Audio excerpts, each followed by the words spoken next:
வெற்றி வாழ்வு திருச்சபை ஞாயிறு ஆராதனைக்கு வந்திருக்கிற உங்கள் யாவரையும் ஆண்டவரும் இரட்சகருமாக இயேசு கிறிஸ்து நாமத்தில் வாழ்த்தி வரவேற்கிறோம். நம் கர்த்தருடைய வார்த்தைக்கு நேராய் செல்லுவோம். எபேசியருக்கு எழுதின நிருபம் 2ஆம் அதிகாரம். எபேசியருக்கு எழுதின நிருபம் 2ஆம் அதிகாரம் வசனம் 8. எஃபீசியன்ஸ் சாப்டர் 2 verse 8. கிருபையினாலே விசுவாசத்தை கொண்டு ரட்சிக்கப்பட்டீர்கள், இது உங்களால் உண்டானதல்ல, இது தேவனுடைய ஈவாய் இருக்கிறது. பிரியமானவர்களே, நாம் இப்பொழுது ரட்சிக்கப்பட்டிருக்கிறோம். ரட்சிக்கப்பட்ட பிறகு தேவன் நமக்கு ஒரு சில காரியங்களை அவர் தர வல்லமை உள்ளவராய் இருக்கிறார். அதாவது நம்ம ரட்சிப்பு எப்படின்னா, கிருபை கொடுக்கிறது, விசுவாசம் அதை எடுக்க உதவி செய்கிறது. தேவன் எவ்வளோ கொடுத்தாலும் விசுவாசம் இல்லாமல் அது என்ன பண்ணாது, முடியவும் முடியாது. அதே போல் நமக்கு எவ்வளோ விசுவாசம் இருந்தாலும் அவர் கொடுத்தால் தான் எடுக்க முடியும். ஆகவே கிருபையும் விசுவாசமும் நமக்கு தேவைப்படுகிறது. ரட்சிப்பின் மூலமாக தேவன் நம்மளுக்கு என்ன ஒரு காரியத்தை கொடுக்குறார் அப்படின்னா, ஒரு ஆவிக்குரிய ஒரு சக்தியை கொடுக்குறார். ஆகவே தான் இன்றைக்கு என்னுடைய தலைப்பு என்னென்னா, விசுவாசம் என்னும் சக்தி. இந்த விசுவாசத்தை பயன்படுத்தி கிறிஸ்தவ வாழ்க்கை நாம் வெற்றிகரமாக வாழ வேண்டும் என்று தேவன் விரும்புகிறார். ஆகவே தான் ஆபிரகாமை தேவன் அழைக்கிறார். அழைத்து விசுவாச வாழ்க்கை உடையவனாக இருக்கும்படி தேவன் என்ன பண்ணுறார் அப்படின்னா, ஆபிரகாமை அழைக்கிறார். ஆபிரகாம் பாருங்க, அந்த காலகட்டத்தில் ஒரு நல்ல வாழ்க்கையை வாழ்ந்து கொண்டிருக்கிறார். வாழ்ந்து கொண்டிருந்தாலும் தேவன் என்ன பண்ணுறார் அப்படின்னா, ஒரு மாபெரும் ஒரு அழைப்பு அழைக்கிறார். ஒரு கிறிஸ்தவ வாழ்க்கை என்ன என்பதை வெளிப்படுத்துகிறார். ஆபிரகாமுக்கு வெற்றி உள்ள வாழ்க்கை, செழிப்பு, ஆசீர்வாதம், பெருக்கம், ஏராளம் தாராளம், நிறைவு, சுகம், எந்த மனுஷனும் மேற்கொள்ள முடியாது, என்னாலும் வெற்றி உடையவனாக இருக்கும்படி தேவன் என்ன பண்ணுறாருன்னா ஆபிரகாம் அழைக்கிறார். இது எதற்கு அடையாளமாக இருக்கிறார் அப்படின்னா, விசுவாச வாழ்க்கை எப்பேற்பட்டதாக இருக்கும்படி காண்பிக்கும் பொருட்டே தேவன் என்ன பண்ணார் அப்படின்னா ஆபிரகாமை அழைத்தார். நம்மெல்லாம் சொல்கிறோம் விசுவாசத்தின் தகப்பன் ஆபிரகாம். ஆமாம், அது உண்மை. ஆனால் அவர் படிப்படியாக தான் விசுவாசத்தை கற்றுக்கொண்டார். அவருக்கு அந்த விசுவாசத்தை கற்றுக்கொண்டு பிள்ளை பெறத்துக்கான சக்தி எத்தனை வருஷம் ஆச்சு அப்படின்னா 25 வருஷம் ஆச்சு. 75 வயதில் என்ன பண்ணுறாருன்னா தேவன் வாக்கு பண்ணுறார், உன்னுடைய கர்ப்ப பிறப்பாயிருப்பனவே உனக்கு சுதந்திரவாளியாக இருப்பான், நான் உனக்கு வாக்கு பண்ணுறேன், நிச்சயமாக நீ பிள்ளை பெறுவா என்று தேவன் என்ன பண்ணுறார் அப்படின்னா வாக்கு தத்தங்களை கொடுக்குறார், நம்பிக்கையை கொடுக்குறார். நம்பிக்கை இல்லாதவனுக்கு நம்பிக்கையை கொடுக்குறார். எல்லாவற்றையும் நான் தரேன், கூட விசுவாசத்தையும் தருகிறார். அந்த விசுவாச பரீட்சை தான் என்ன ஆச்சு அப்படின்னா 100 வயதில் ஆபிரகாம் என்ன பண்ணார் அப்படின்னா ஈசாக்கை பெற்றெடுத்தார். தேவன் நமக்கு என்ன காரியத்தை கற்றுக் கொடுக்க விரும்புகிறார் அப்படின்னா, இந்த கிறிஸ்தவ வாழ்க்கை விசுவாசத்தின் மூலமாக மட்டுமே தான் வெற்றியாய் நாம் வாழ முடியும். வேறு என்ன பண்ணாலுமே ஒரு மதத்தின் அடிப்படையில் நம்ம போக தான் முடியும். தொடர்ந்து வெற்றி உடையதாக இருக்க முடியுமா அப்படின்னா நம்ம யோசித்து பார்க்க வேண்டியதாக இருக்க வேண்டும். எல்லா ஜப கூட்டத்துக்கு வரோம், ஆமாம், வாரம் வாரம் வரோம், எவ்வளோ மீட்டிங்ஸு வச்சாலும் வந்துடும், ஆல் நைட் ப்ரேயர் வச்சாலும் கலந்துக்கிறாங்க. ஆனால் தேவன் சொல்கிறார், விசுவாசம் இல்லாமல் தேவனை பிரியப்படுத்த முடியாது. ஏன்னா அவரை பிரியப்படுத்த வேண்டும் என்றால், அவர்கிட்ட சில காரியத்தை நாம் எடுக்க வேண்டும் என்றால் விசுவாசம் தேவைப்படுகிறது நமக்கு. தேவன் அதை நமக்கு கற்றுக் கொடுக்கிறவராக இருக்கிறார். ஆகவே தான் இந்த கிறிஸ்தவ வாழ்க்கை என்பது விசுவாசத்தை பயன்படுத்தி, விசுவாசத்தை மட்டும் நம்ம பயன்படுத்தி கர்த்தரை நம்பி கர்த்தருடைய வார்த்தையை அறிக்கையிடுறது மூலியமாக வெற்றியும் எல்லா விதமான செழிப்பையும் நம்ம எடுக்கும்படி தேவன் நமக்கு கற்றுக் கொடுக்கிறவராக இருக்கிறார். ஆகவே ஒரு வேத பகுதி நாம் செல்லுவோம். Habakkuk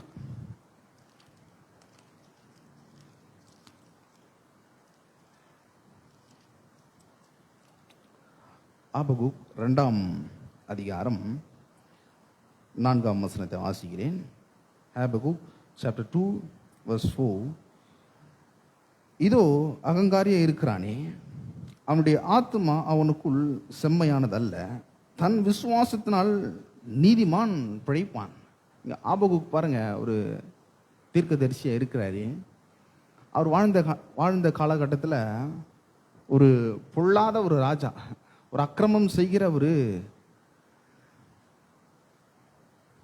Habakkuk chapter 2 verse 4. You read in the देख, उसका मन फूला हुआ है, उसका मन सीधा नहीं है, परंतु धर्मी अपने विश्वास के द्वारा जीवित रहेगा. Amen. பாருங்க, தன் விசுவாசத்தினாலே நீதிமான் பிழைப்பான்.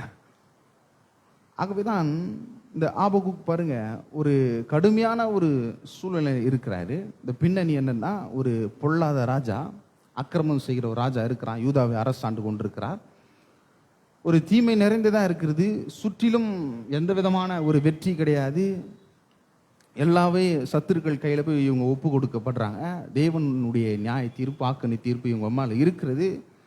அப்படி இருந்தாலுமே இங்கே ஆபகுக் சொல்கிறாரு, அவர் என்னன்னா, சுற்றி பிரச்சனைகள் இருக்கிறது, அக்கிரமங்கள் இருக்கிறது, ஒரு நன்மையும் இல்லை.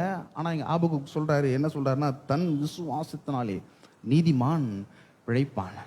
இவர் எதை மையப்படுத்துகிறார் அப்படின்னா, நான் தேவனை மட்டும்தான் நம்ப போகிறேன், நான் அவரை மட்டும் தான் பார்க்க போகிறேன், அவரை உறுதியாய் நான் பற்றி கொள்ள போகிறேன்.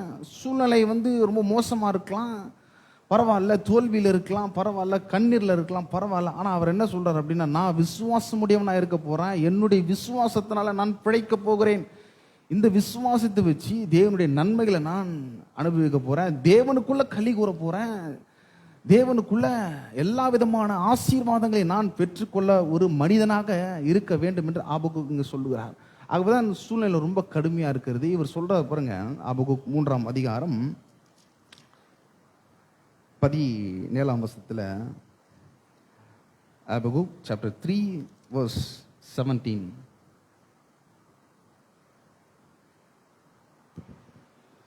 चाहे अंजीर के वृक्ष में फूल ना लगे और ना दाखलताओं में फल लगे, जलपाई के वृक्ष से केवल धोखा पाया जाए और खेतों में अन्न ना उपजे, भेड़शालाओं में भेड़ बकरियां ना रहें और ना थानों में गाय बैल हों, तो भी मैं यहोवा के कारण आनंदित और मगन रहूँगा. और நான் வாசிக்கிறேன், தமிழில் வாசிக்கிறேன், 17, 18 வாசிக்கிறேன். அத்திமரம் துளிர் விடாமற் போனாலும், திராட்சை செடியில் பழம் உண்டாகாமற் போனாலும், ஒலிவ மரத்தின் பலன் அற்று போனாலும், வயல்கள் தானியத்தை விளையாமற் போனாலும், ஆட்டு மந்தைகள் முதலற்று போனாலும், தொழுவத்திலே மாடு இல்லாமற் போனாலும், நான் கர்த்தருக்குள் மகிழ்ச்சியாக இருப்பேன், என் ரட்சிப்பின் தேவனுக்குள் களி கூறுவேன். சொல்கிறார் பாருங்க, சூழ்நிலை ரொம்ப மோசமாக இருக்கிறது, சுற்றிலும் பிரச்சனை இருக்கிறது, ஒரு அக்கிரமம் நிறைந்த ஒரு ராஜா யூதாவை அரசாண்டு கொண்டிருக்கிறார்.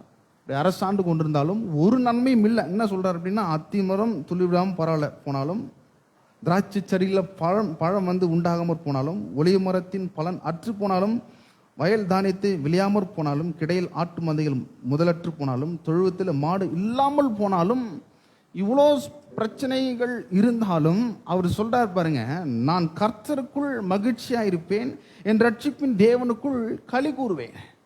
இது எப்படி ஆகும் அப்படின்னா, நீதிமான் தன் விசுவாசத்தினால் பிழைப்பான் என்று இருக்கிறது இல்லையா, அதை இங்க ஆபகுக் என்ன பண்றாருன்னா வெளிப்படுத்துகிறார்.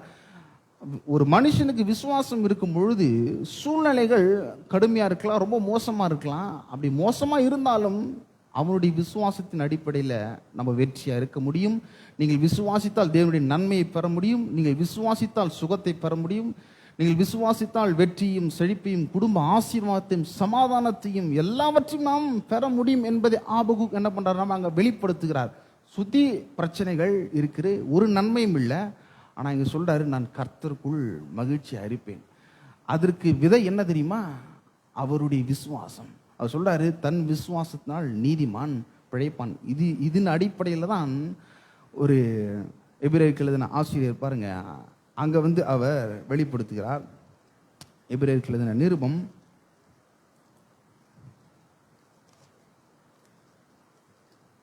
10ஆம் அதிகாரம், எபிரேயருக்கு எழுதின நிருபம் 10ஆம் அதிகாரம் 38 வாசிக்கிறேன். Hebrews chapter 10 verse 38.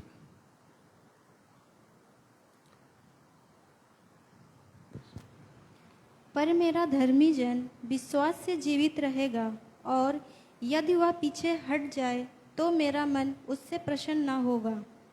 ஆமென். இங்கே வாசிக்கிறேன், எபிரேயர் நிருபம் 10ஆம் அதிகாரம் 38. விசுவாசத்தினாலே நீதிமான் பிழைப்பான், பின்வாங்கி போவானால் அவன் மேல் ஆத்துமா பிரியமாய் இராது என்றார். இங்கே மறுபடியும் எபிரேயருக்கு எழுதின ஆசிரியர் என்ன பண்றார் அப்படின்னா, விசுவாசத்தை குறித்த சில காரியத்தை அவர் வெளிப்படுத்துகிறார். என்ன சொல்றாருன்னா, விசுவாசத்தினாலே நீதிமான் பிழைப்பான். பவுல் என்ன பண்றார் அப்படின்னா, ரோமருக்கு எழுதின நிருபத்தில் 1ஆம் அதிகாரம் 17ஆம் வசனத்துல அங்க சொல்றாரு, விசுவாசத்தினால் நீதிமான் பிழைப்பான். கலாத்தியர்கள் எழுதின நிருபத்திலையும் பார்த்தீங்கன்னா 3:11 அங்கேயே சொல்லப்படுது, விசுவாசத்தினால் நீதிமான் பிழைக்க முடியும்.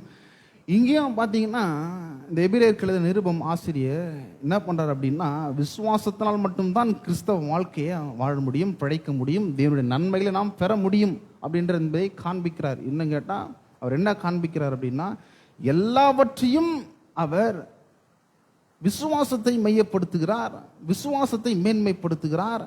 வேற எந்த காரியம் இருக்குதோ இல்லையோ இதை மேன்மைப்படுத்துகிறார் எபிரேயருக்கு எழுதின ஆசிரியர். ஏன்னா இந்த எபிரேயருக்கு எழுதின நிருபம் யாருக்கு எழுதப்பட்டது அப்படின்னா, யூத மார்க்கத்திலிருந்து ரட்சிக்கப்பட்ட கிறிஸ்தவர்களுக்கு எழுதப்படுகிறது. இது அந்த காலகட்டத்தில் யூதர்களாக இருந்தாங்க, ரட்சிக்கப்பட்டு கிறிஸ்தவ ஏற்றுக்கொண்டு சபையில் சேர்க்கப்படுகிறார்கள். சபையில் சேர்த்த பிறகு என்ன நடக்குது அப்படின்னா, யூத மார்க்கத்தை சேர்ந்தவர்கள், புறஜாதிகள், ரோமர்கள், இவர்கள் என்ன பண்ணுறாங்க அப்படின்னா, இந்த கிறிஸ்தவர்களை, யூத மார்க்கத்திலிருந்து வந்த கிறிஸ்தவர்களை என்ன பண்ணுறாங்க அப்படின்னா அவமானப்படுத்துகிறார்கள், கிண்டல் பண்ணுறாங்க. என்ன பண்ணுறாங்க அப்படின்னா, உங்கள் இயேசு பெரியவரா, அவர் கல்வாரி சிலுவையில் பாடுபட்டார், என் தேவனே என் தேவனே ஏன் என்னை கைவிட்டீர் என்று சொல்கிறாரு, அவர் காப்பாற்ற முடியலை, அவர் கல்வாரி சிலுவையில் போனார், மரிச்சார், அவர் ஒரு சபிக்கப்பட்ட மனுஷன், இப்பேற்பட்ட மனுஷன் எப்படி உங்களுக்கு உதவி செய்ய முடியும் அப்படின்னு என்ன பண்ணுறாங்க அப்படின்னா, சுற்றி இருக்கிற அந்த புறஜாதியார்கள், யூத மார்க்கத்தார் என்ன பண்ணுறாங்கன்னா கேலி செய்கிறார்கள், கிண்டல் பண்ணுறாங்க. அப்போ என்ன பண்ணுறாங்க அப்படின்னா, யூத மார்க்கத்தால் சொல்கிறாங்க, எங்களுக்கு மேன்மையான காரியங்கள் இருக்கிறது, எங்களுக்கு மோசையினுடைய நியாய பிரமாணங்கள் இருக்கிறது, 10 கற்பனைகள் கற்பலகைகள் எங்களுக்கு இருக்கிறது என்று அவங்க சொல்றாங்க. பாருங்க, தேவனே விரலினால் எழுதி எங்களுக்கு கொடுத்த கற்பலகைகள் எங்களுக்கு இருக்கிறது, எங்களுக்கு பிரதான ஆசாரியர்கள் இருக்கிறாங்க, எங்களுக்கு பலி முறைமைகள் இருக்கிறது, வாக்குத்தத்தங்கள் இருக்கிறது, எல்லாம் இருக்கிறது, ரத்த உடன்படிக்கை இருக்கிறது, உங்களுக்கு என்ன இருக்கிறது என்று அவங்க என்ன பண்றாங்க அப்படின்னா, கிறிஸ்தவர்களை அவங்க என்ன பண்றாங்க, ஏளனமாய் பேசுகிறாங்க, ஒரு மாதிரி மன உளைச்சலுக்குள்ள ஆக்குறாங்க கிறிஸ்தவர்களை. அப்போ என்ன பண்றாரு அப்படின்னா, அந்த கிறிஸ்தவர்களுக்கு, யூத மார்க்கத்திலிருந்து வந்த கிறிஸ்தவர்களுக்கு இந்த எபிரேயருக்கு எழுதின நிருப ஆசிரியர் என்ன பண்றாருன்னா உற்சாகப்படுத்துகிறார். அதை காட்டிலும் மேன்மையானது விசுவாசம். விசுவாச ஜீவியம் பெருசு. இந்த விசுவாச ஜீவியத்தை துவங்கினவர் யார்? இயேசு. முடிக்கிறவரும் இயேசு. அவர் என்ன பண்றார் அப்படின்னா, விசுவாசத்தை மையப்படுத்துகிறார், கிருபையை மையப்படுத்துகிறார். அவங்க சொல்றாங்க, எங்களுக்கு அது பெருசு இது பெருசு. இவர் சொல்றாரு, இயேசுவினால் உண்டான விசுவாசம், வார்த்தை, அவர் செஞ்ச காரியங்கள் எல்லாம் மென்மையா இருக்கிறது. அதனால தான் இங்க சொல்றாரு, உற்சாகப்படுத்துகிறார், பரவாயில்லப்பா, கவலைப்படாத, விசுவாசத்தினால் நீதிமான் பிழைப்பான் அப்படின்னு சொல்றாரு. சொல்லிட்டு தொடர்ந்து அவர் 11ஆம் அதிகாரத்துல முதல் வசனத்தை அவர் கோட் பண்றார். பாருங்க, விசுவாசமானது நம்பப்படுகிறவர்களின் உறுதியும் காணப்படாதவர்களின் நிச்சயமாயிருக்கிறது, அதனாலே முன்னோர்கள் நற்சாட்சி பெற்றார்கள். விசுவாசத்தில் நாம் உலகங்கள் தேவனுடைய வார்த்தையினால் உண்டாக்கப்பட்டது என்றும், இவ்விதமாய் காணப்படுகிறவர்கள் தோன்றப்படுகிறவர்களால் உண்டாகவில்லை என்றும் அறிந்திருக்கிறோம். மையப்படுத்துகிறார், விசுவாசத்தை மையப்படுத்துகிறார். இந்த விசுவாசம் எப்பேற்பட்டதா இருக்கிறது, தேவனுடைய வார்த்தையின் அடிப்படையில் செயல்படுகிறது. என்ன பண்றார் அப்படின்னா, அவர்களை உற்சாகப்படுத்துகிறார், என்கரேஜ் பண்றாரு. எல்லா விதத்திலும் காட்டிலும் கர்த்தருடைய வார்த்தை பெருசு, கர்த்தருடைய வார்த்தையில் இருக்கிற ஆசீர்வாதங்கள், நன்மைகள் பெருசு, இதற்காக விலை கொடுத்த இயேசு பெருசு, கிருபை பெருசு. இது எல்லாவற்றையும் எபிரேயர்கள் ஆசிரியர் என்ன பண்றார், உற்சாகப்படுத்துகிறார் அந்த கிறிஸ்தவர்களை. ஆகவேதான் அப்போ இந்த விசுவாசத்தை உடையவர்களாக நாம் இருக்க வேண்டும். நாம் ரட்சிக்கப்பட்டிருக்கிறோம், மேன்மையான காரியத்தை உடையவர்களாக நாம் இருக்கிறோம், நமக்கு விசுவாசம் இருக்கிறது, தேவனுடைய வார்த்தை இருக்கிறது. இவ்வளோ இருந்தும் நம்மளால சில நேரங்களில் வெற்றியா இருக்க முடியல. தொடர்ந்து குடும்பத்தில் பிரச்சனைகள் வருகிறது, வியாதிகள் வருகிறது, குறைவுகள் வருகிறது, தாழ்ச்சி இருக்கிறது, சில பிரச்சனைகள்லாம் இருக்கிறது. பிரச்சனைகள் இல்லாமல் இல்லை, அப்படியே வாழ்க்கை அப்படியே ஏறுமா அப்படின்னு பார்த்தீங்கன்னா அது கொஞ்சம் கஷ்டமாக இருக்கிறது.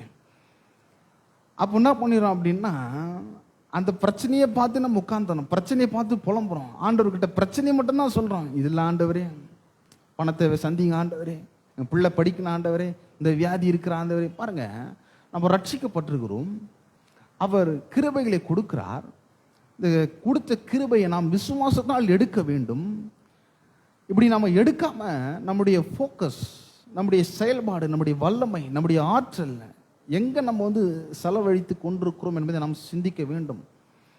நம்ம கண்ணில் பார்க்குற பிரச்சனை பெருசா பார்த்துட்டு அதை பத்தியே பேசுறோம். அவர்கிட்ட வந்தா, ஆண்டவரே நீங்க பாதுகாத்து கொள்ளுங்க, இங்க போற இந்த காரியம் வாய்க்குமோ வாய்க்காத தெரியல, நீங்க ஏதோ பார்த்துக்கொள்ளுங்க, உங்க சித்தம் நடந்தா நடக்கட்டும், போறேன் அட்டன் பண்றேன், உங்க சித்தம் ஆண்டவரே, கிடைச்சா உங்க சித்தம், கிடைக்கலன்னா உங்க சித்தம் இல்லை, அடுத்து இது என்ன பண்ண போறோம்?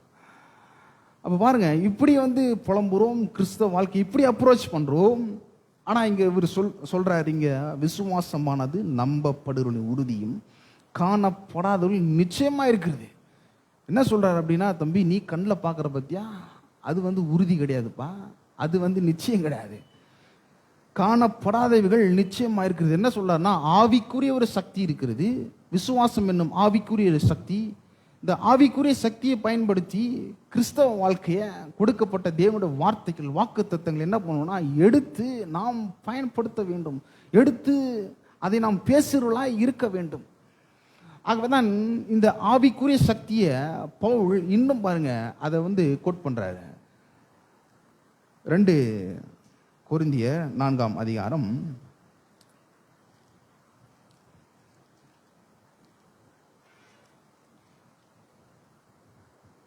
2 கொரிந்தியர் 4ஆம் அதிகாரம் 17 வாசிக்கிறேன் பாருங்க. 2 Corinthians chapter 4 verse 17. மேலும் காணப்படுகிறவைகள் அல்ல, காணப்படாதவர்களை நோக்கி இருக்கிற நமக்கு அது சீக்கிரத்தில் நீங்கும் லேசான நம்முடைய உபத்திரம் மிகவும் அதிகமான நித்திய கனமகிமை உண்டாக்குகிறது. 18 வாசிக்கிறேன். ஏனெனில் காணப்படுகிறவர்கள் அநித்தியமானவைகள், காணப்படாதவைகளோ நித்தியமானவைகள். பாருங்க, இது என்னன்னா ஒரு ஆவிக்குரிய ஒரு காரியமா இருக்கிறது. விசுவாசம் ஒரு ஆவிக்குரிய ஒரு சக்தியா இருக்கிறது. क्योंकि हमारा पल भर का हल्का सा क्लेश हमारे लिए बहुत ही महत्वपूर्ण और अनंत महिमा उत्पन्न करता है. அப்போ எபிரேயர்ல எழுதின ஆசிரியர் என்ன பண்றாரு அப்படின்னா, இங்க 1ஆம் வசனத்தில் என்ன சொன்னார் அப்படின்னா, விசுவாசமானது நம்பப்படுவது உறுதியும் காணப்படாதது நிச்சயமா இருக்கிறது. அப்போ நம்ம விசுவாசிக்கிறோம் அப்படின்னா காணப்படாத ஒரு உலகம் இருக்கிறது, ஆவிக்குரிய உலகம். அந்த ஆவிக்குரிய உலகத்துடைய சக்தி தான் விசுவாசம். இந்த பார்க்குற உலகத்தை எது உண்டாக்குச்சு அப்படின்னா தேவனுடைய வார்த்தை. அந்த வார்த்தையிலிருந்து உண்டாக்கப்பட்ட உலகம் இந்த நான் கண்ணில் பார்க்குற உலகம். அப்போ எது பெருசு அப்படின்னா காணப்படாதவைகள், காணப்படாத ஒரு ஆவிக்குரிய உலகம் இருக்குல்ல, அந்த உலகம் பெருசு. இதை காட்டிலும் அந்த உலகம் பெருசு. அந்த உலகத்தில் செயல்படுகிற வார்த்தைகள் பெருசு, மேன்மையானது. அந்த வார்த்தையை வைத்து, அந்த விசுவாசத்தை வைத்து நாம் பிழைக்க வேண்டும் என்பதை பவுல் இங்க சொல்றாரு. அதனால தான் நம்ம எதை பார்க்க வேண்டும் அப்படின்னா, காணப்படாதவைகளும் நித்தியமானவைகள், அதுதான் நித்தியமா இருக்க போகிறது. இந்த கண்ணில் பார்க்குற பிரச்சனை, வியாதி, குறைவெல்லாம் அதெல்லாம் போயிடும். ஆனால் எது நம்ம நோக்கி இருக்க வேண்டும் சொல்றார் பவுல் அப்படின்னா, காணப்படாதவர்களை நோக்கி இருக்கிற நமக்கு கர்த்தருடைய வார்த்தையை நாம் காண வேண்டும். கர்த்தருடைய வார்த்தையில விசுவாசம் இருக்கிறது. அதனால் விசுவாசம் கேள்வியினால் வரும், கேள்வி தேவனுடைய வசனத்தினால் வரும். பாருங்க, இந்த கிறிஸ்தவ வாழ்க்கை எதை மையப்படுத்துகிறது அப்படின்னா தேவனுடைய வார்த்தை. வார்த்தையின் தேவன் இங்கே வர வேண்டியதாக இருந்தது, இங்கே மரிக்க வேண்டியதாக இருந்தது, பாடுபட வேண்டியதாக இருந்தது, நம்முடைய பாவத்தை சுமக்க வேண்டியதாக இருந்தது, நம்முடைய அக்கிரமத்தை, வியாதி, குறைவு, தாழ்ச்சி, தரித்திரம், தோல்வி, பயம், கண்ணீர், வேதனை, இது எல்லாவற்றையும் அவர் கல்வாரி சிலுவையில் சுமந்து தீர்க்கும்படி வந்தார். வார்த்தையின் தேவன் வந்து இயேசு கிறிஸ்து என்ன பண்றார் அப்படின்னா கல்வாரி சிலுவையில் அது எல்லாவற்றையும் மேற்கொண்டு மறுபடியும் என்ன பண்றார் அப்படின்னா மூன்றாம் நாள் உயிரோடு எழுந்து பிதாவினுடைய வலது பார்சித்தில் இருக்கிறார். ஆகவேதான் பவுல் சொல்றாரு, மேலானவை நாடுங்கள். நம்முடைய வாழ்க்கை மேலானதை நாட வேண்டும், மேன்மையானதை நாட வேண்டும். பவுல் அதை வலியுறுத்துகிறார். இயேசு கிறிஸ்து எல்லாவற்றையும் அவர் செய்து முடித்தும், அவர் ஏற்கனவே எல்லாவற்றையும் செய்து முடித்திருக்கிறார். அதுதான் கிருபை. அது நமக்கு இலவசமாக கொடுக்கப்படுகிறது. அது தேவனுடைய ஈவா இருக்கிறது. இந்த விசுவாசம் என்ன பண்ண வேண்டும் என்றால், செய்து முடித்த காரியத்தை அதை நாம் எடுக்க வேண்டும். பாருங்க, இந்த விசுவாசத்தின் மூலியமாக தான் நான் தேவனுடைய காரியத்தை எடுக்க முடியும், அவரை பிரியப்படுத்த முடியும். விசுவாசம் என்ன பண்ணணும்னா கிரியை செய்ய வேண்டும். கிரியை அல்லாத விசுவாசம் செத்தது. இல்லைங்க, நான் நம்புறேங்க, நாளைக்கு நல்லா இருப்பேங்க, அதுனா அது நம்பிக்கை, அது விசுவாசம் கிடையாது. ஏற்கனவே நமக்கு தேவன் செய்து முடித்திருக்கிறார், அதை நாம் விசுவாசிக்க வேண்டும். அது காணப்படாத உலகத்தில் இருக்கிறது. வார்த்தை உள்ள இருக்கிறது, அது ஒரு வித்தா இருக்கிறது, விதையா இருக்கிறது, வார்த்தைக்குள்ள இருக்கிறது. அதை நாம் பேசும் பொழுது இந்த மாம்ச கண்கள் அதை பார்க்கும். அதுதான் விசுவாசமா இருக்கிறது. அது நம்ம ஆவிக்குள்ளாக செயல்படுகிற காரியம். ஆவி, ஆத்மா, சரீரம். இந்த விசுவாசத்தை நாம் கட்டவிழ்க்கிறவர்களா இருக்க வேண்டும். நம்முடைய கிரியையின் மூலியமாக, பேசுறதன் மூலியமாக. 2 கொரிந்தியர் இந்த 4ஆம் அதிகாரத்திலே 2 கொரிந்தியர் 4:13 பவுல் சொல்றாரு பாருங்க, விசுவாசித்தேன் ஆகையால் பேசினேன் என்று எழுதியிருக்கிறபடி நாங்களும் அந்த விசுவாசத்தின் ஆவியை உடையவர்களாக இருந்து விசுவாசிக்கிறபடியால் பேசுகிறோம். அப்போ என்ன பண்ணோம்னா, விசுவாசிக்கிறோம் அப்படின்னா கர்த்தருடைய வார்த்தையை நாம் பேசுகிறவர்களாக இருக்க வேண்டும், கிரியை செய்ய வேண்டும். கண்ணில் பார்க்குற பிரச்சனை இருக்கு, கண்ணில் பார்க்குற வியாதி இருக்கிறது, கண்ணில் பார்க்குற குறைவு இருக்கிறது, கண்ணில் பார்க்குற பயம் இருக்கிறது. இது எல்லாம் இருந்தாலும் காணப்படாதது எது? சுகம். காணப்படாதது ஆசீர்வாதம். காணப்படாதது நிறைவு. காணப்படாதது ஏராளம், தாராளம், பாதுகாப்பு. கிறிஸ்துவில் இருக்கிற எல்லா ஆசீர்வாதங்களும் காணப்படாதவர்களா இருக்கிறது. அதை நோக்கி, அதை குறித்த வார்த்தைகள் எடுத்து, அதை குறித்த வாக்குத்தத்தங்கள் எடுத்து நாம் பேசுகிறவர்களா இருக்க வேண்டும். அப்படி பேசும்போது அந்த வார்த்தையில் இருக்கிற வல்லமை, அதிகாரம் எல்லாம் நமக்காக வேலை செய்ய ஆரம்பிக்கிறது, கட்டவிழ்க்கப்படுகிறது. அந்த வார்த்தையில் இருக்கிற, இப்போ சுகத்தை குறித்து நாம் பேசுகிறோம் அப்படின்னா தேவனுடைய வார்த்தையில அந்த சுகம் இருக்கிறது. அந்த சுகத்துடைய வல்லமை நமக்கு கட்டவிழ்க்கப்படுகிறது. அவர் நம்முடைய பரிகாரியாகிய கர்த்தர். அப்பத்தையும் தண்ணீரையும் அவர் ஆசீர்வதிப்பார், வியாதி உன்னிலிருந்து விலக்குவார் என்று சொல்லும் பொழுது அந்த சுகத்தினுடைய அந்த வல்லமை தேவனுடைய வார்த்தையிலிருந்து அது புறப்படுகிறதா இருக்கிறது. இங்கே அற்புதமாக ஒரு காரியத்தை பார்க்க போறோம். என்னன்னா, 12 வருடமாக ஒரு பெரும் பாடுள்ள ஸ்திரீ இருக்கிறாங்க.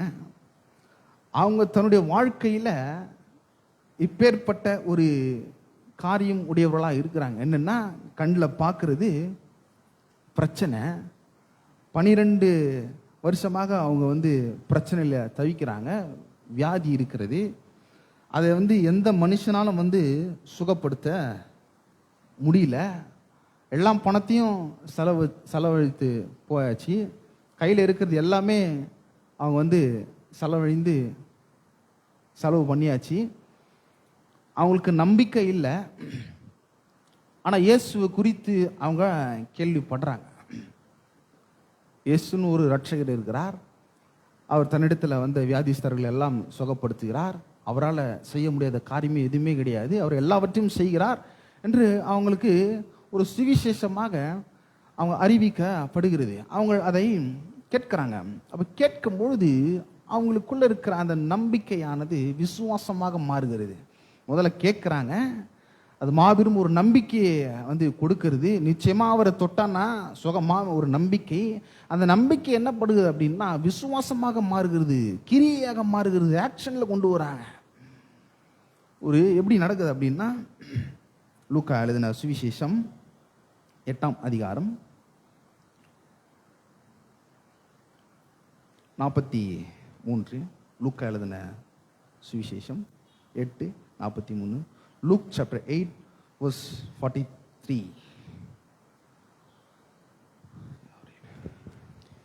एक स्त्री ने, जिसको 12 वर्ष से लहू बहने का रोग था, और जो अपनी सारी जीविका वैद्यों के पीछे व्यय कर चुकी थी तो भी किसी के हाथ से चंगी ना हो सकी थी, उसके पीछे से आकर उसके वस्त्र के आंचल को छू लिया और तुरंत उसका लहू बहना बंद हो गया। ஆமென். வாசிக்கிறேன். அப்பொழுது 12 வருஷமாய் பெரும்பாடுள்ளவளாய் இருந்து தன் ஆஸ்திகள் எல்லாம் வைத்தியர்களுக்கு செலவழித்தும் ஒருவனாலும் சுஸ்தமாக்கப்படாதிருந்த ஒரு ஸ்திரீ. ஸ்திரீயை பற்றி இன்ட்ரோடக்ஷன் எப்படி கொடுக்குறாங்க பாருங்க. 12 வருஷமாக பெரும் பாடு, வியாதி இருக்கிறது. அப்புறம் ரெண்டாவது காரியம் சொல்லப்படுது, தன் ஆஸ்திகளெல்லாம் செலவழித்து இருக்கிற ஒட்டுமொத்த பணத்தையும் கொடுத்தாச்சு. லூக்கா பாருங்க, ஒரு மருத்துவர், அவர் இங்க எழுதுகிறார்.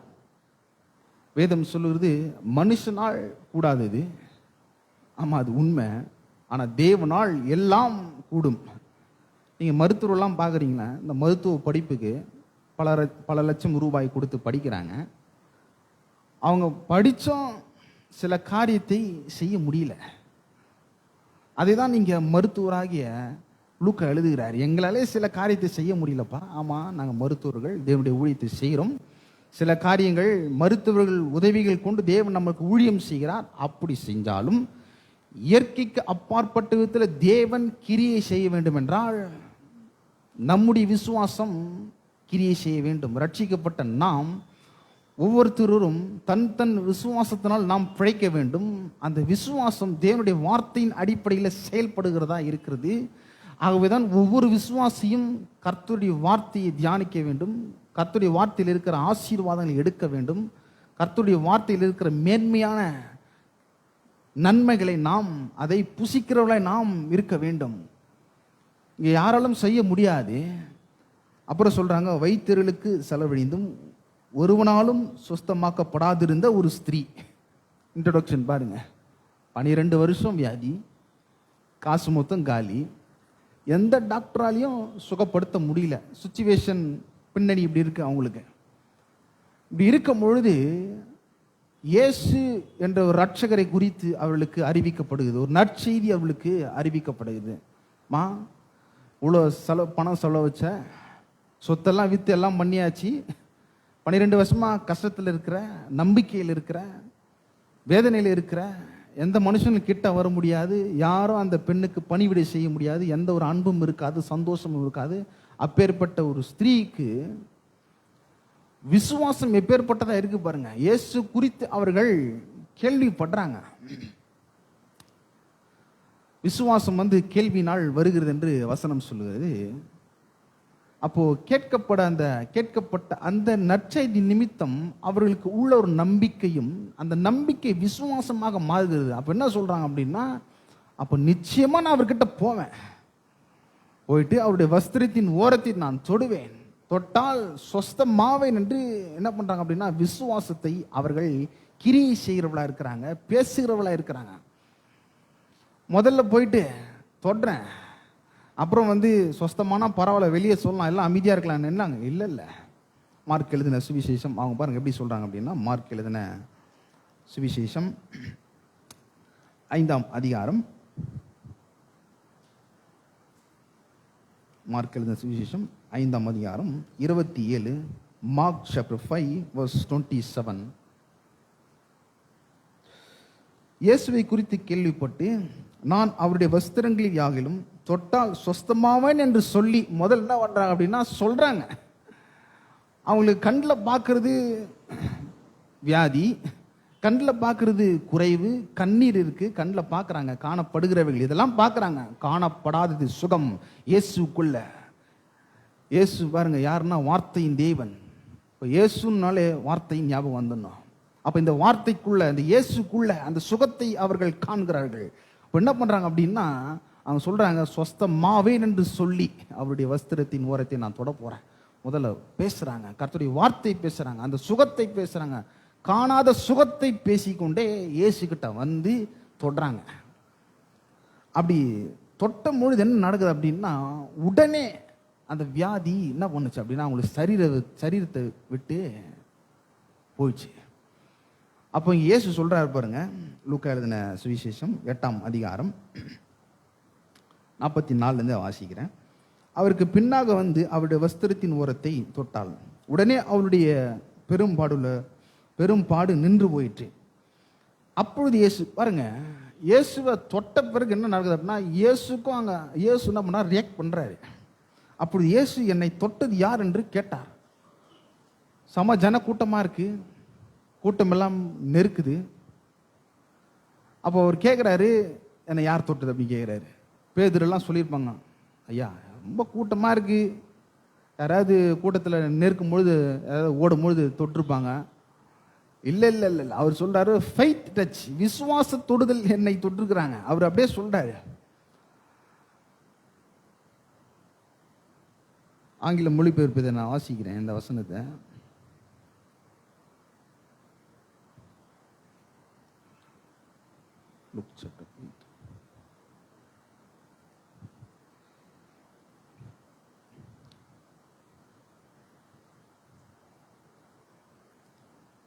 பாருங்க, அந்த அவருடைய சுகத்தை அவங்களுக்கு இருக்கிற அந்த விசுவாசத்தின் வைத்து அவங்க தொட்டாங்க. இயேசு அவங்களுடைய விசுவாசத்தை என்ன பண்றாருன்னா இங்கே அப்ரிஷியேட் பண்றாரு. பாருங்க, நான் வந்து 48 தமிழ்லையும் வாசிக்கிறேன், இங்கிலீஷில் வாசிக்கிறேன். அவர் அவளை பார்த்து, மகளே திடன் கொள், உன் விசுவாசம் உன்னை ரட்சித்தது, சமாதானத்தோட போ என்றார். Luke chapter 8 verse 48. He said to her, daughter, your faith, your personal trust and confidence in me has made you well. Go in peace, untroubled and disturbed well-being.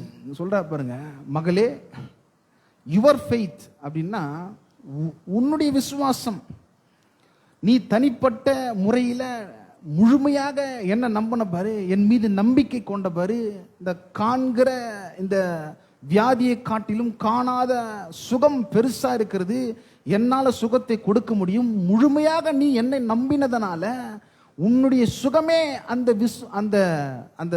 உன்னுடைய விசுவாசமே அந்த சுகத்தை உனக்கு கொடுத்தது. ஆகவேதான் நமக்கு தனிப்பட்ட முறையில் ஒவ்வொருவரும் பர்சனல் ஃபெய்த் நமக்கு இருக்கணும், நம்பிக்கை அவர் மீது இருக்கணும், கர்த்தருடைய வார்த்தையின் அடிப்படையில் நமக்கு நம்பிக்கை இருக்கணும். அங்கே இயேசு சொல்றாரு, அற்புதமா சொல்றாரு, என்னிலிருந்து வல்லமை புறப்பட்டதை நான் அறிந்திருக்கிறேன். அப்போ ஏராளமான கிருபைகள் நமக்கு கொடுக்கப்பட்டிருக்கிறது. வார்த்தையின் வடிவில் சுகம் இருக்கிறது, ஆசீர்வாதம் இருக்கிறது, நன்மை இருக்கிறது, ஏராளம் தாராளம் இருக்கிறது, பாதுகாப்பு இருக்கிறது, வெற்றி இருக்கிறது, குடும்ப நல்வாழ்வு இருக்கிறது, எதிர்கால திட்டங்கள் நன்றாக இருக்கணுமா கர்த்தருடைய வார்த்தையில வெளிப்படுத்தப்பட்டிருக்கிறது. எல்லாம் அவர் வார்த்தையின் வடிவில் வச்சிருக்கிறாரு. அந்த வார்த்தையிலிருந்து வல்லமை வெளியே வர வேண்டும். அந்த வார்த்தையிலிருந்து வல்லமை நாம் உரிந்து எடுக்க வேண்டும் என்றால் அதற்கு நமக்கு என்ன வேணும் அப்படின்னா விசுவாசம் தேவைப்படுகிறதாய் இருக்கிறது. இந்த விசுவாசம் எப்பேற்பட்டதா இருக்குது அப்படின்னா காணப்படாத ஒரு உலகத்தை சார்ந்தது, ஆவிக்குரிய உலகத்தை சார்ந்தது. நாம் இப்போ கிறிஸ்துவுக்குள்ள புதிய சிருஷ்டியா இருக்கிறோம். இந்த புதிய சிருஷ்டி ஆவிக்குரிய ஒரு மனிதன், அந்த உலகத்தை சார்ந்தவன், அந்த மனுஷனுக்கு தான் இப்பேற்பட்ட சக்தி கொடுக்கப்படுது. என்னன்னா விசுவாசம் என்னும் ஆவிக்குரிய ஒரு சக்தி. இந்த சக்தியை நாம் பயன்படுத்த வேண்டும்.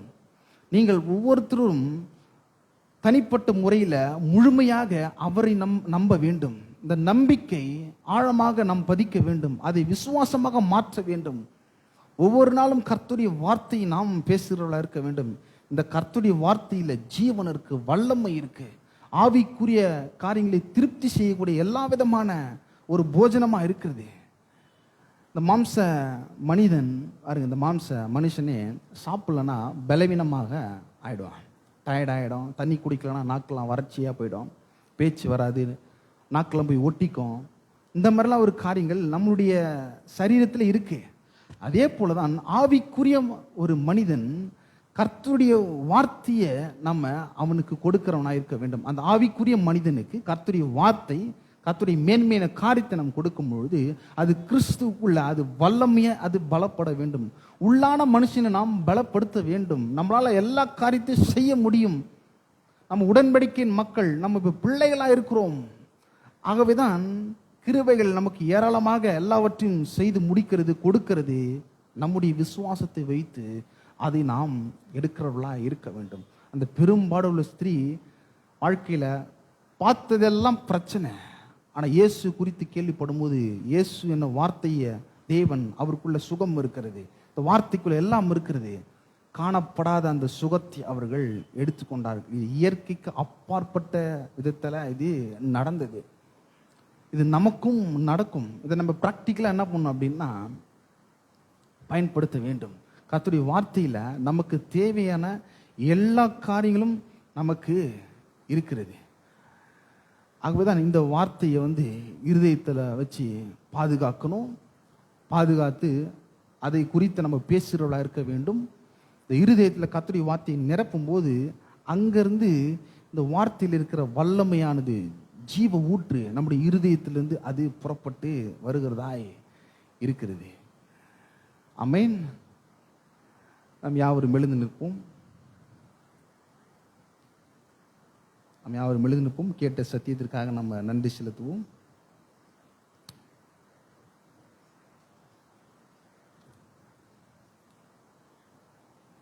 உம்மை துதிக்கிறோம் ஆண்டவரை, நன்றி செலுத்துகிறோம்.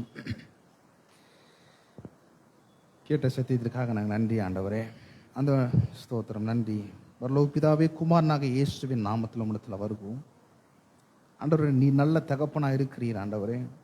நீர் எங்களுக்கு விசுவாசத்தையும் கிருபைகளையும் நீர் கொடுக்கிற கர்த்தராக இருக்கிறீர் ஆண்டவரே. நீ அந்த பெரும்பாடுள்ள ஸ்திரீயை பார்த்து, மகளே உன் விசுவாசம் உன்னை ரட்சித்தது, சமாதானத்தோடு போ என்று நீர் அவர்களுக்கு கட்டளையிட்டு இருக்கிறீர். அதற்காக நன்றி ஆண்டவர். எந்த கலக்கமும் தொந்தரவும் இல்லாத ஒரு நல்வாழ்வு அந்த பெண்மணிக்கு நீர் கொடுத்துருக்கிறீர். இயற்கைக்கு அப்பாற்பட்ட விதத்தில் இனிமே எந்த ஒரு டிஸ்டர்பும் இல்லை, தொந்தரவும் இல்லை, முழுமையான ஒரு நல்வாழ்வு ஆண்டவரே. ஒரு மீட்டெடுக்கப்பட்ட ஒரு வாழ்க்கை நீர் அந்த பெரும்பாடுள்ள ஸ்திரீக்கு கொடுத்திருக்கிறீர். அதை நாங்கள் பார்த்தோம் ஆண்டவரே. எங்களுடைய விசுவாசத்தை நாங்கள் பயிற்சிவிக்கும்படி பரிசுத்த ஆவியார் நீர் எங்களுக்கு உதவி செய்வீராக. உடைய வார்த்தையை உட்கொள்ளும்படி, உடைய வார்த்தையை விசுவாசிக்கும்படி, உடைய வார்த்தையில் இருக்கிற நன்மைகள், ஆசீர்வாதங்கள், உடைய வார்த்தையில் இருக்கிற காணப்படாதவைகளை நாங்கள் அதை நோக்கி இருக்கும்படி பரிசுத்த ஆவியார் நீர் எங்களுக்கு ஊழியம் செய்யும்படி நாங்கள் ஜெபிக்கிறோம் ஆண்டவரே. தொடர்ந்து நீர் எங்களை ஆசீர்வதிப்பீராக. தொடர்ந்து ஆண்டவரே திருவிருந்தை நீ தொடர்ந்து ஆசீர்வதிப்பீராக. இந்த திருவிருந்திலும் ஆண்டவரே கொடுக்கப்படுகிற வார்த்தைகள் மூலியமாக ஆண்டவரே எங்களுக்கு உற்சாகத்தையும் ஆண்டவர் விசுவாசத்தையும் மேன்மைப்படுத்த நீர் எங்களுக்கு உதவி செய்வீராக. பெரிய காரியத்தை செய்வீராக. எல்லா துதி கனம் மகிமை நாங்கள் உமக்கு செலுத்துகிறோம். இயேசுவின் நாமத்தில் நாங்கள் ஜெபிக்கிறோம். ஆமென்.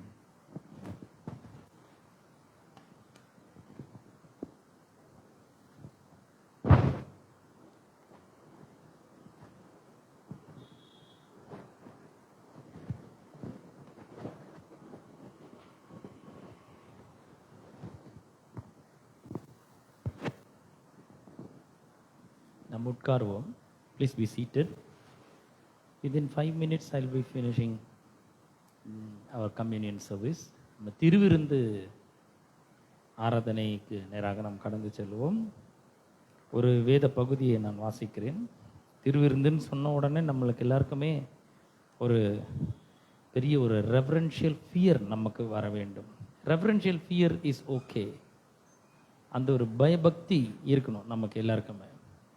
ஆனால் கடவுள் நம்மளை கொண்டுடுவாரோ, கடவுள் நம்மளை தண்டிச்சிடுவாரோ, கடவுள் நம்மை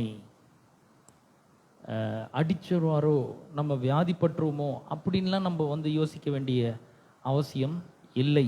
திருவிருந்துன்றது கர்த்தர் நமக்காக ஆயத்தப்படுத்தின பந்தியாய் இருக்கிறது.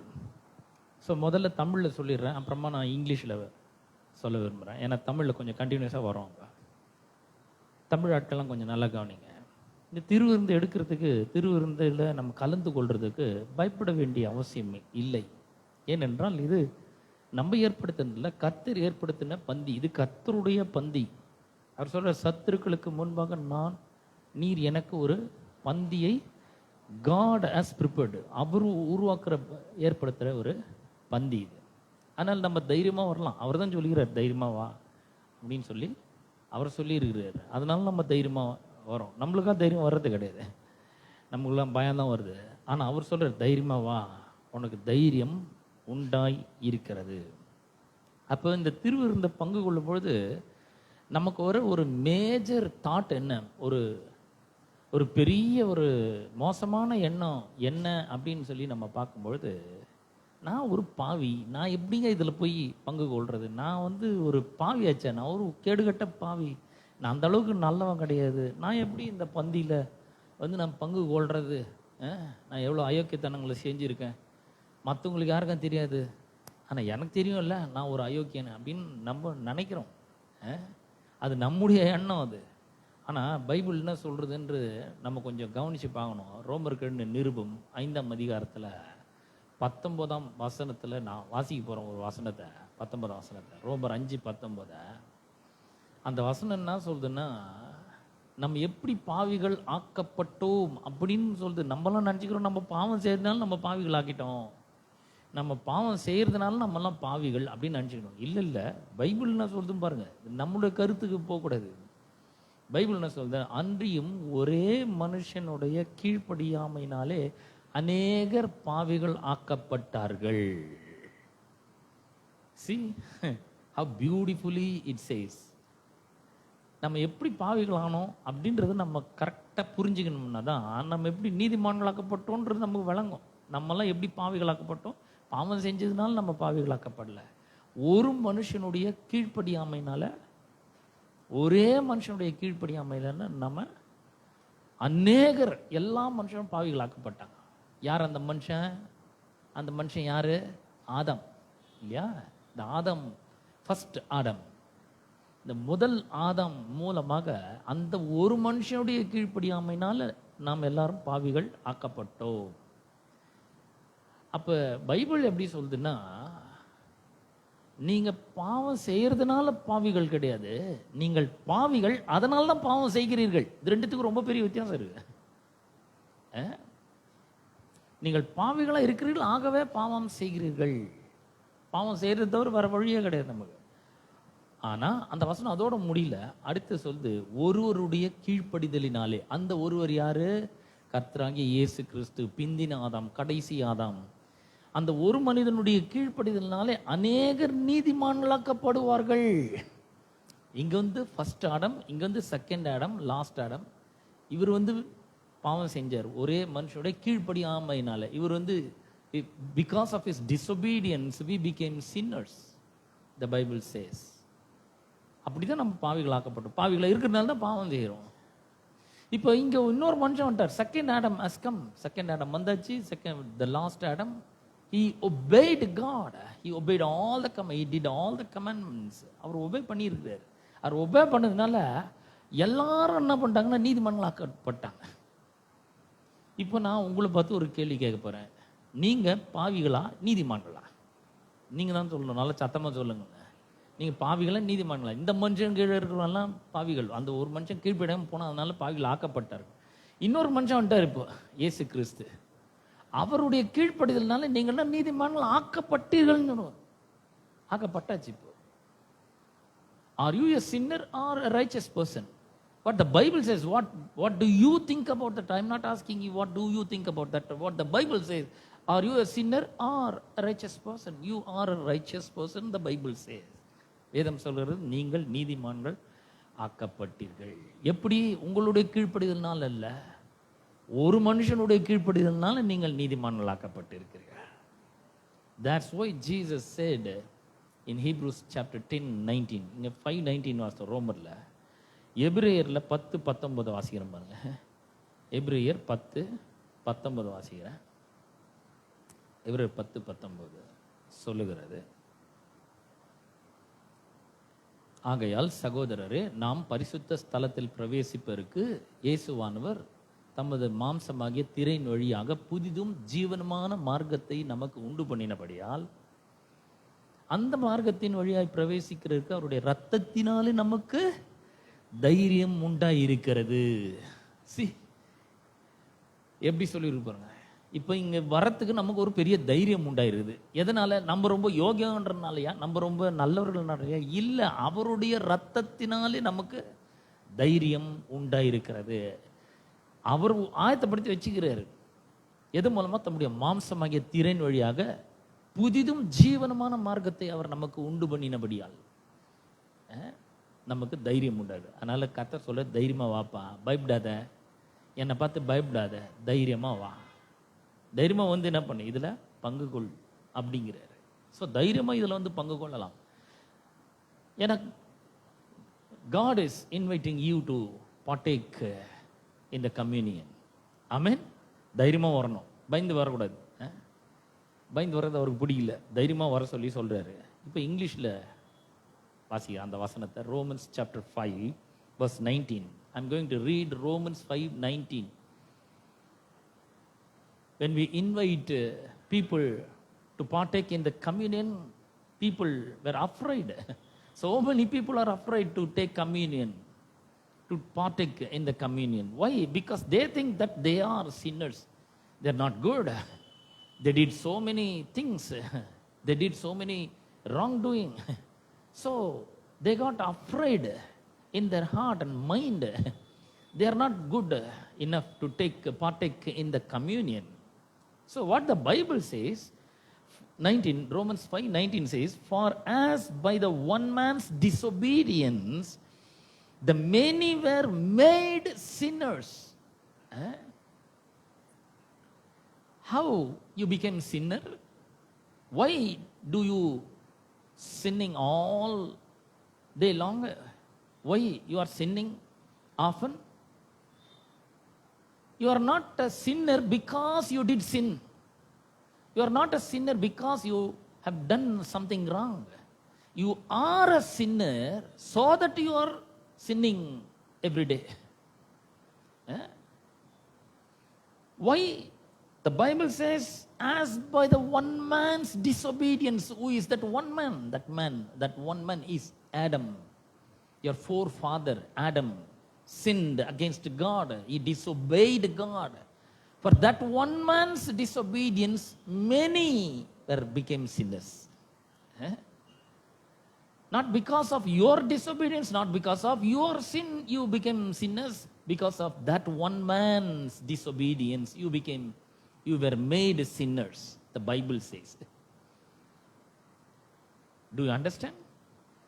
The same verse says, so by the one man's obedience, the many will be made righteous. If we understand how we made sinners, then only we can understand how we made righteous. God had made us righteous. Why? How? Because of his obedience to God the Father, because of his obedience to all his commandments, he obeyed fully and wholeheartedly. He obeyed God the Father. By one man's obedience, we will be made righteous. Now, I want you to ask you a question. Who do you think you are? Are you a sinner or you are a righteous person? You are a righteous person because the Bible, the Word of God said that you are a righteous person, isn't it? Now you are a righteous person. How you became righteous? How you were made righteous? Not because you have done something good, not because you have done something dear to God, because of that one man's obedience. That one man is Jesus Christ. He obeyed fully and wholeheartedly to God the Father. Because of that one man's obedience, you were made righteous, the Bible says. See, when we were sinners, think about that. When you were sinners, we were sinners. Not you, we. We were sinners. We have done some good things also, isn't it? When we were sinners, we have done some good things also. Like when we were sinners, we have done some good things. By that, by doing some good things, we did not become righteous, isn't it? We cannot undo the disobedience of one man, that Adam. Now, the one man's obedience, because of that one man's obedience, you and I were made righteous. Now, how do you think, why do you think if I do something wrong, I will become a sinner?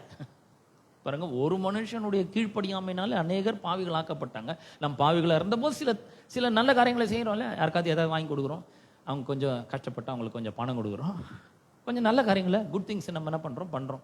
நம்ம பாவிகளா இருக்கும்போது நாம செய்யற நல்ல காரியங்கள் நம்மள நீதிமான ஆக்க முடியாதுன்னா, நாம நீதிமானா இருக்கும்பொழுது செய்யற சில பாவங்கள் மூலமா நம்ம எப்படி பாவிகள் ஆக்கப்பட முடியும்? அந்த ஒரு மனுஷனாகிய ஆதாமனுடைய செயலை நாம் செய்யற நன்மையினால திருப்ப முடியாது, ஒன்னும் இல்லாம பண்ண முடியாதுன்னு சொன்னா, 2ஆம் ஆதாமாகிய இயேசு கிறிஸ்து கல்வாரி சிலுவையில நமக்காக பலியாகி அவர் நம்மளை நீதிமானாக்கி இருக்கிறாரு. இப்ப செய்யற பாவத்து மூலமா எப்படி நம்மளை நீதிமானா இருந்து நம்ம ஒரு பாவத்தை செய்யும்போது எப்படி பாவிகள் ஆக்க முடியும்? பண்ண முடியாது, ஆக்கவே முடியாது.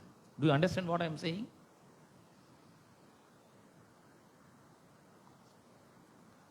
So God has prepared this table for us, for each and every one of us. I'm not preparing this table. My wife is not preparing this table. My co-pastor, associate pastor will not prepare this table for you. God has prepared this table for you. He personally invites you to partake in this communion. Hallelujah. How he has prepared in Hebrews chapter 10 verse 19 says like this. Hebrews chapter 10 19 says like this. Therefore, brothers, since we have confidence, see, we don't have fear, we have confidence to enter the holy places by the blood of Jesus, not because I'm so good. Because of the blood of Jesus, I can enter into the Holy of Holies. Do you understand? Not because you have done something good, not because of you are so good to enter, you are qualified to enter into this table to partake the communion. Because of the blood of Jesus Christ. See, 19th verse, therefore, brothers, since we have confidence to enter the holy places by the blood of Jesus, by the new and living way that he opened for us through the curtain that is through his flesh. How beautifully says the Bible says. How we can enter? We can enter boldly with confidence. How? By the blood of Jesus Christ and by the new and living way that he opened, not your parents opened, not your pastor opened. Who opened the way? He opened the way. Hello? If I opened the way, I can shut the door. Don't come near because this is the holy place. I'm not opening the door for you. He opened the new and living way for you. Not for the devils, not for the angels. For you. Who has opened? Jesus has opened a new and living way for you to enter with confidence by the blood of Jesus Christ through the curtain that is through his flesh. And since we have a great priest over the house of God, let us draw near. Hallelujah. Let us draw near with a true heart in full assurance of faith, with our hearts sprinkled clean from the evil conscience and our body washed with the pure water. Amen. Jesus has opened a new and living way for you by his blood, through his flesh, so that you can enter with confidence, with boldness. His blood has given us that confidence and boldness. So nobody can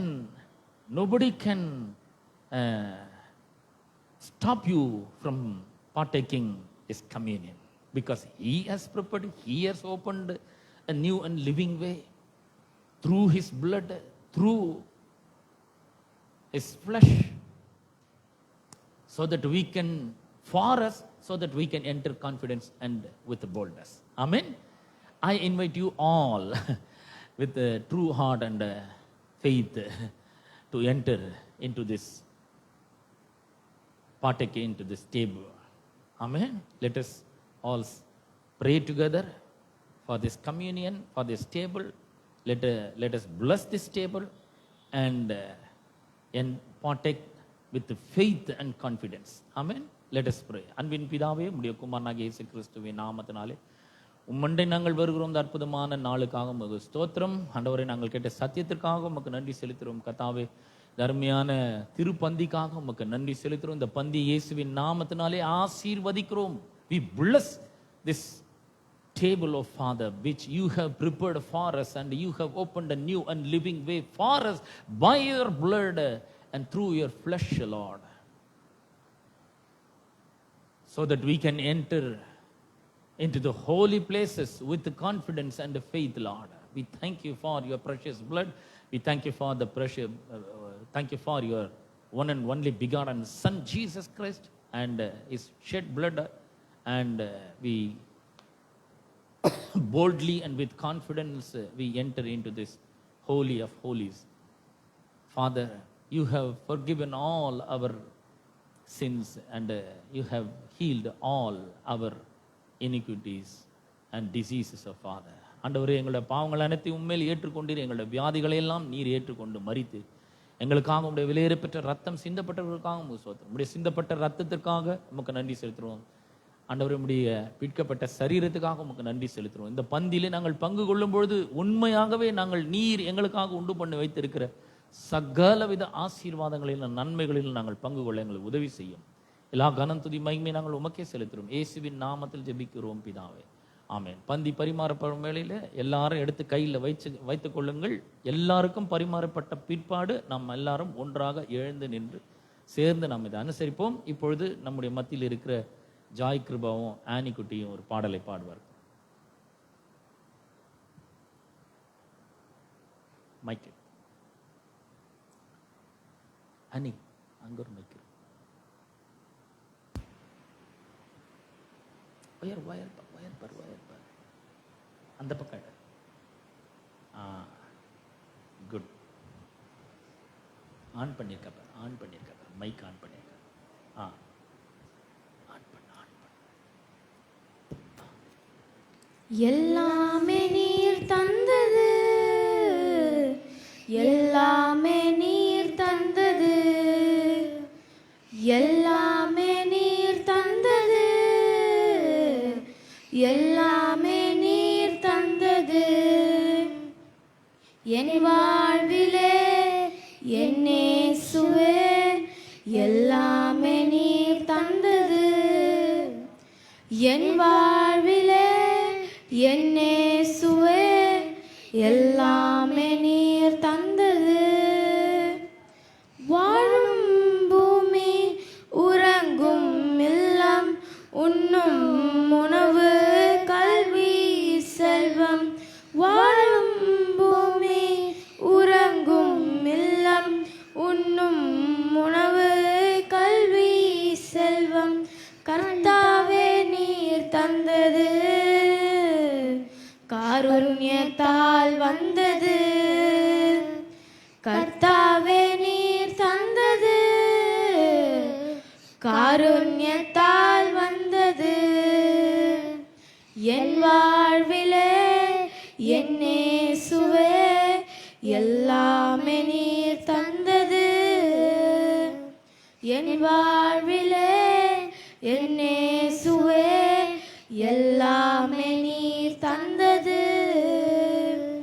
விண்ணை துறந்து மண்ணில் வந்து உம்மை கொடுத்து என்னை மீட்டு. விண்ணை துறந்து மண்ணில் வந்து உம்மை கொடுத்து என்னை மீட்டு. ரட்சிப்பு நீர் தந்தது, ரட்சண்யத்தால் வந்தது. ரட்சிப்பு நீர் தந்தது,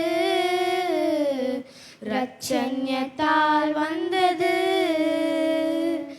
என் வாழ்விலே என் இயேசுவே எல்லாமே நீர் தந்தது. என் வாழ்விலே என் இயேசுவே எல்லாமே நீர் தந்தது. எல்லாமே நீர் தந்தது, எல்லாமே நீர் தந்தது, எல்லாமே நீர் தந்தது, எல்லாமே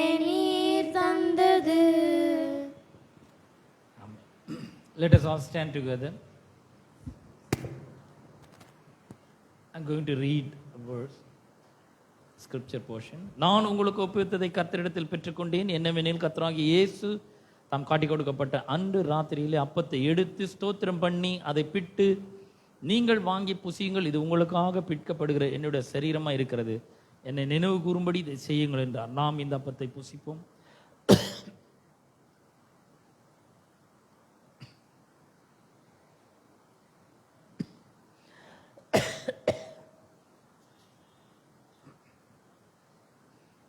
போஜனம் பண்ணின பின்பு அவர் அந்தபடியே பாத்திரத்தையும் எடுத்து, இந்த பாத்திரம் என் இரத்தத்தினால் ஆகிய புதிய உடன்படிக்கையாக இருக்கிறது, நீங்கள் இதை பானம் பண்ணும் போதெல்லாம் என்னை நினைவு கூறும்படி இதை செய்யுங்கள் என்றார். ஆகையால் நீங்கள் இந்த அப்பத்தை புசித்து இந்த பாத்திரத்தில் பானம் பண்ணும் போதெல்லாம் கர்த்தர் வரும் அளவும் அவருடைய மரணத்தை தெரிவிக்கிறீர்கள். நாம் இந்த பாத்திரத்தில் பானம் பண்ணுவோம்.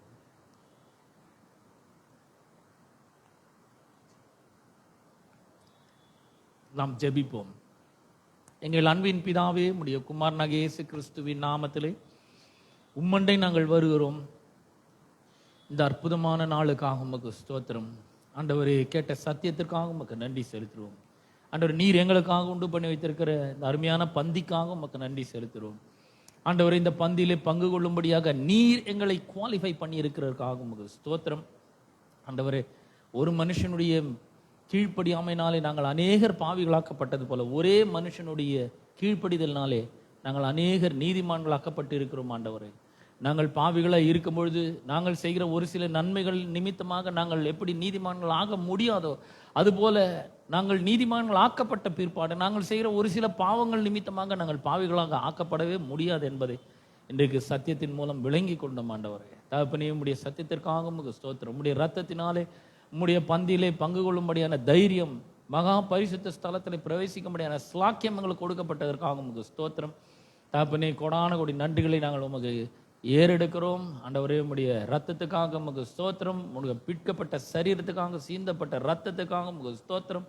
நாங்கள் இந்த பந்தியிலே பங்கு கொண்ட பொழுது ஆண்டவரே, உண்மையாகவே உம்முடைய ஆசீர்வாதங்களிலே, நன்மைகளிலே நாங்கள் பங்கு கொண்டு இருக்கிறோம். உம்முடைய சுகம் எங்களுடைய சுகம், உம்முடைய ஆசீர்வாதம் எங்களுடைய ஆசீர்வாதம், உம்முடைய செழிப்பு எங்களுடைய செழிப்பு, உம்முடைய வளர்ச்சி எங்களுடைய வளர்ச்சி, உம்முடைய பரிசுத்தம் எங்களுடைய பரிசுத்தம், உம்முடைய நீதி எங்களுடைய நீதியாக மாறி இருக்கிறதுக்காக உமக்கு ஸ்தோத்திரம். உம்முடைய வல்லமை எங்களுடைய வல்லமையாக மாறி இருக்கிறதுக்காக உமக்கு ஸ்தோத்திரம். ஆண்டவர் தகப்பனே, எங்கள் ஒவ்வொருவரையும் நீர் ஆசீர்வதிப்பீராக.